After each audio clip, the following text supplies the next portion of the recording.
Video di malam hari ini akan beda daripada sebelum-sebelumnya, di mana sebelumnya biasanya ada analisa fundamental.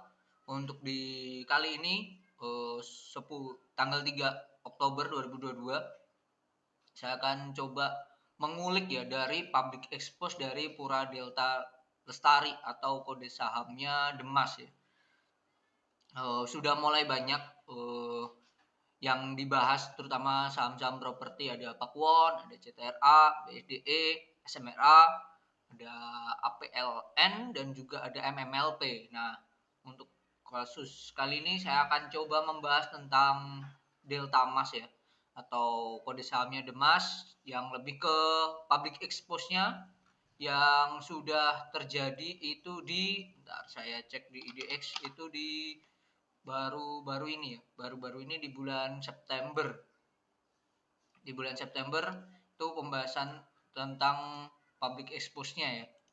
Nah, saya akan membahas dari materinya dan juga dari sesi tanya jawabnya, dan dari situ kita bisa tahu ya kedepannya akan seperti apa Demas, dan ya menanggapi, terutama yang pertanyaan ini akan menanggapi isu-isu atau tantangan yang ada di kedepannya. Nah, ini berdasarkan keterbukaan informasi, Demas sendiri rilis public expose-nya nih di 9 September. 9 September, dan hasilnya udah muncul di tanggal 19. Oke, kita bahas dari public expose-nya dulu deh. Public expose-nya seperti ini, 99% dimiliki oleh Sinar PT Sumber Arus Mulia atau Sinar Mas Land itu 57%, 25% milik Storage Corporation, dan publiknya 17%. Itu ada Pura Delta Lestari atau Demas. Demas sendiri punya saham anak usaha itu PT Pembangunan Delta Mas yaitu 99%, lalu 49% di PT Panahum Delta Mas Indonesia. Ini Ventura bersama lah. Nah, dari sini kita tahu bahwa Delta Mas ini anak perusahaannya dari Sinarmas Group. Nah, ini direksinya nggak usah kita bahas. Dan ini ya tentang perseroan lokasi kota Delta Mas, koridornya, industri otomotif. Ya, memang dari Purwakarta sampai ke Tanjung Priok ini memang so far kebanyakan adalah industri otomotif ya, dari Daihatsu, Honda, Yamaha, Hyundai, HM, Kawasaki, bahkan BMW, ya semuanya di sini, Suzuki ya, bahkan semuanya ada di sini ya. Di rute dari atau epicentrum zona industrinya sepanjang jalan tol Jakarta Cikampek. Oke, untuk si Delta Mas sendiri memang ada di sekitaran sini, sekitaran dari Cikarang ya, sekitaran Cikarang. Saat ini ya master plan dari kota Delta Mas itu terdiri dari industri 589 hektar, komersilnya itu 372 hektar, lalu hunian 175 hektar, total 1100 lah. Ini dikelompokkan berdasarkan segi bisnisnya. Nah, ini yang lalu-lalu kawasan industrinya ya. Ini Greenland International Industry Center. Ini mayoritas industri dari Jepang, dan ya semuanya mayoritas ini industri otomotif ya. Ada Mitsubishi, Astra, Suzuki, Hyundai, Wuling. Ini terus ya.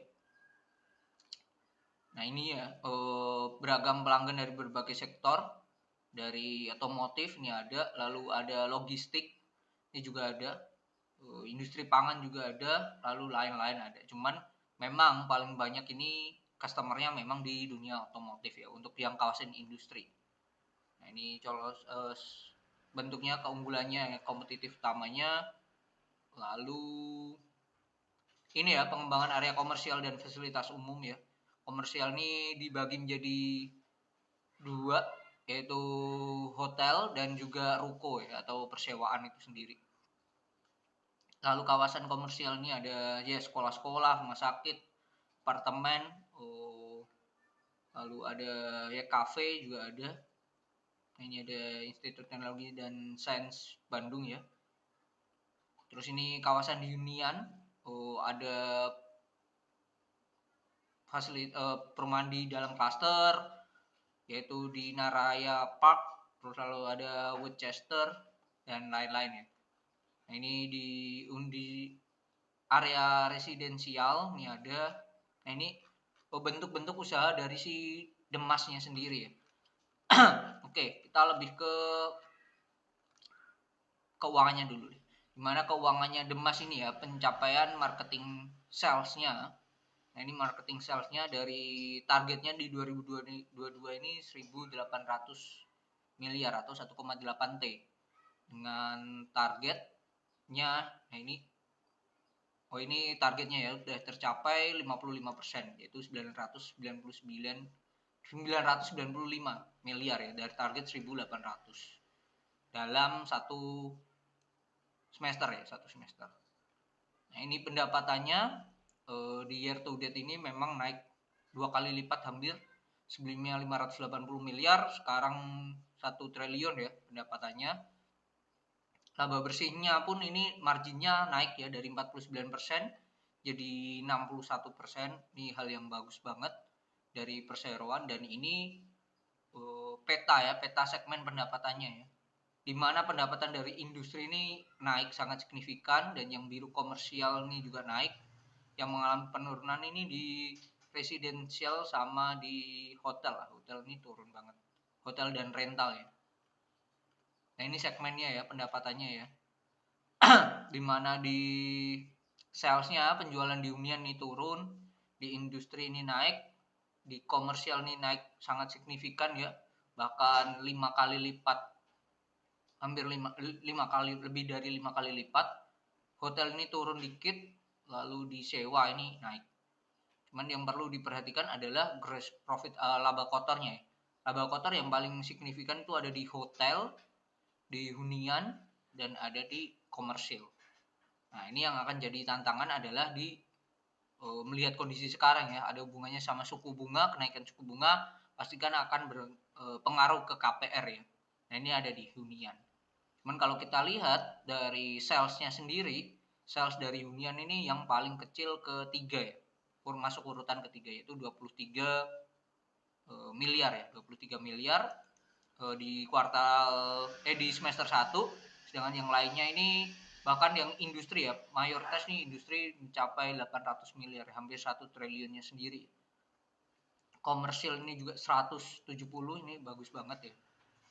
Nah yang menjadi hal yang menarik banget adalah saat ini perseroan tidak memiliki hutang atau pinjaman. Ini perusahaan properti tapi tidak memiliki utang. Ini menurut saya hal yang sangat bagus banget. Kasnya mereka pun juga naik signifikan ya, dari 2021 599 miliar sekarang jadi 1,1 triliun. Ini hal yang sangat luar biasa ya. Dan ya catatannya dia tidak memiliki hutang. Itu sangatlah oke banget ya. Sangatlah oke banget untuk perusahaan properti ya. Nah ini kan terlihat ya, liabilitas jangka pendek hanya 7.800 ya. Nah ini liabilitas jangka pendek ini berarti kemungkinan hutangnya ini hutang pada pihak ketiga dan lain-lain, pihak berrelasi yang tidak membebankan bunga ya. Nah ini so far seperti ini. Dari sini kita bisa tahu ya bahwa pendapatan dari Delta Mas atau Demas ini sendiri tergantung pada industrial ya, kawasan industrial. Dan memang terlihat dari landmarknya tadi, lahan-lahannya tadi yang kosong ini mayoritas memang 589 atau lebih dari 50% ya, kalau kita bagi ya, 589 dibagi 1136 kali 100. Nah ini 51%-nya sendiri itu ada di industrial. Jadi make sense ya, kebutuhan lahannya paling banyak itu ada di industrial, dan mereka juga penyumbang sales tertinggi di situ. Nah ini pertanyaan-pertanyaannya ya. Yang pertama ini berapa persen marketing sales dari yang di generate menjadi revenue? Pada umumnya 50%. Jadi kalau misal nih kita lihat ya, kita lihat marketingnya di sini tadi kan sudah tersampaikan ya. Marketing mereka itu ada di poin apa? Bentar. Nah ini marketingnya mereka, targetnya itu kan ada di 1,8 T.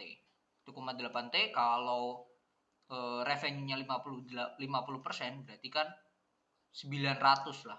Berarti 1.800 dibagi 2. Nah, ini 900 miliar ini jadi sales atau revenue-nya.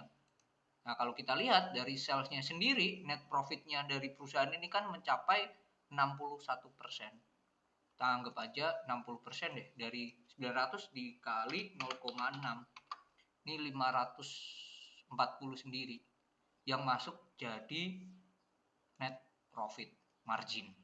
Nah, itu labanya. Sedangkan kalau kita cek itu secara kuartal ya mungkin ya. Secara kuartalnya sendiri. Kalau kita cek nantinya akan bertambah 500 di net profitnya ini. Dan bisa dikatakan di laba di 2022 ini pasti akan naik sangat signifikan.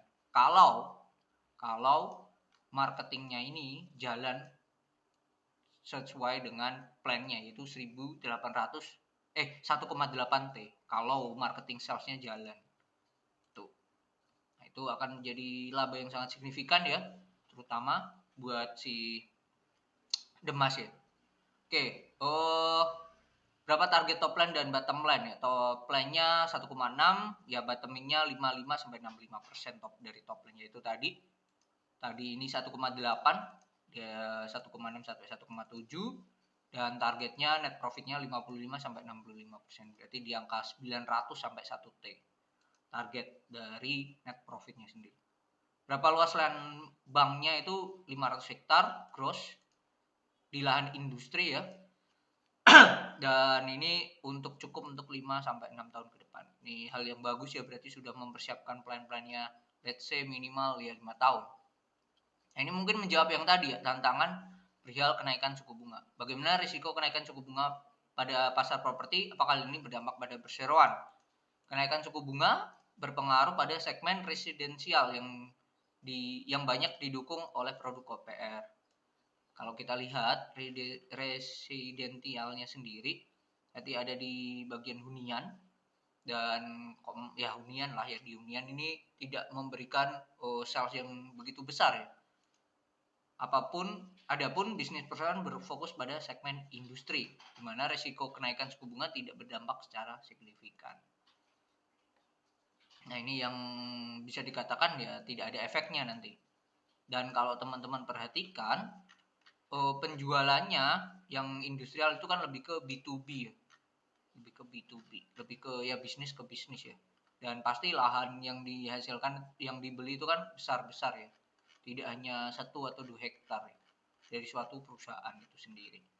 Itu bisa dikatakan perusahaan ini punya segmentasi yang sendiri ya, dibandingkan kalau teman-teman bandingkan dengan Pakuwon, Ciputra, BSD. Nah, itu kan beda lah untuk Delta Mas ini sendiri. Oke. Terkait data center, apakah Demas nantinya pemain juga atau hanya sekedar penyedia lahan infrastruktur?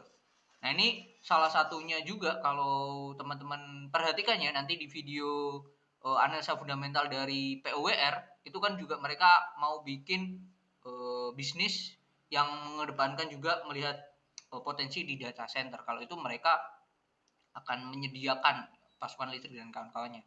Nah, kalau si Demas ini mereka hanya sebatas menyediakan lahan dan infrastruktur untuk data center. Tapi tidak menutup kemungkinan ya, tidak menutup mata jika kedepannya ada peluang dari bisnisnya. Ini jawaban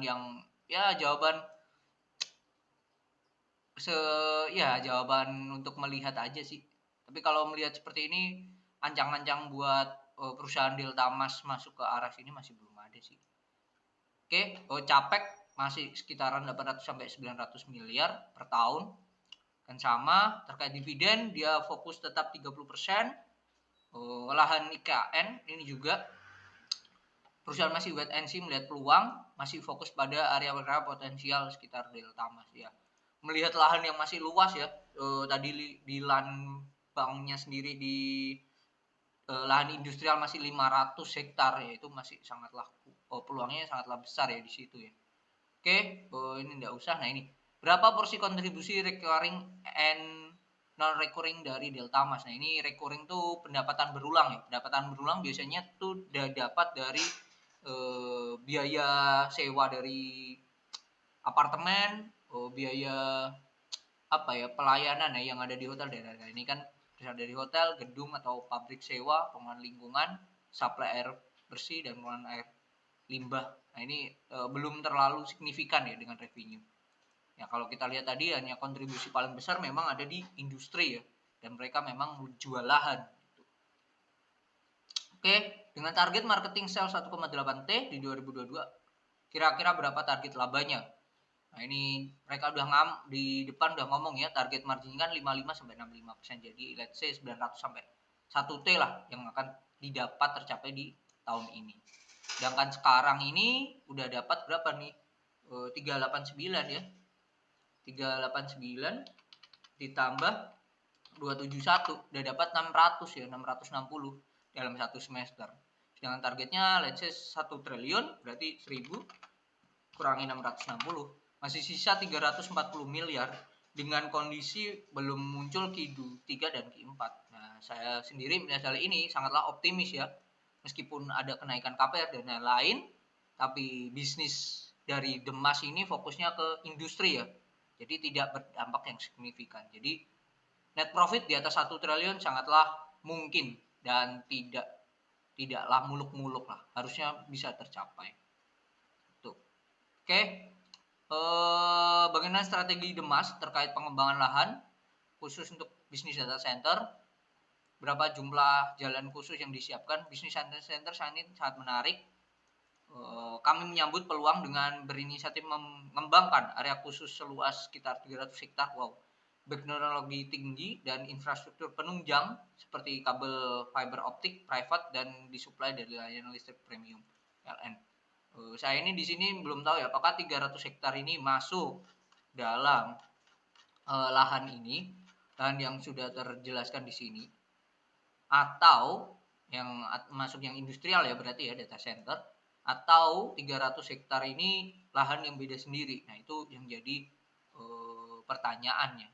Kalau ini lahan sendiri yang belum termasuk ini sangatlah menarik ya, sangatlah menarik.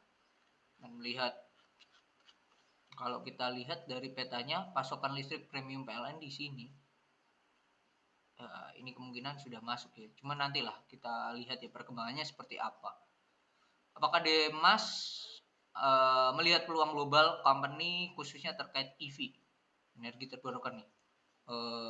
Sudah banyak perusahaan otomotif ternama beroperasi di kawasan industri Kota Delta, Mas, dengan jumlah atau kontribusi produksi yang cukup signifikan di Indonesia, produksi kendaraan listrik, tenan.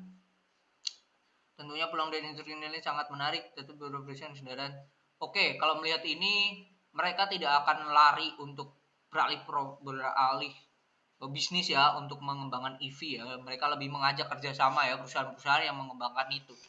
Mengembangkan itu ya sejauh ini sudah ada di kawasan-kawasan industri GIIC yang di depan ini tadi sih.